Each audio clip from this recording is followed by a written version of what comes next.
Setup, new setup, set it to milling, x-axis, z-axis is the face, x-axis, pick a line, and then we want to model box point, select our point, stock on a fixed size box, change that to 1 inch, half an inch, 0.7, sure we're good. Let's offset the Z position.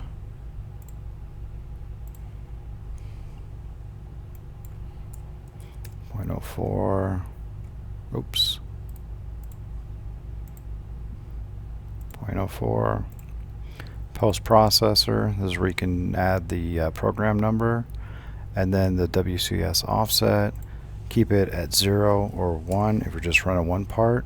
If you just want a G54, if you want to run multiple parts and get a G55, 6, and so on, type in 2 or 3 or 4 is the max that we do here. Hit OK.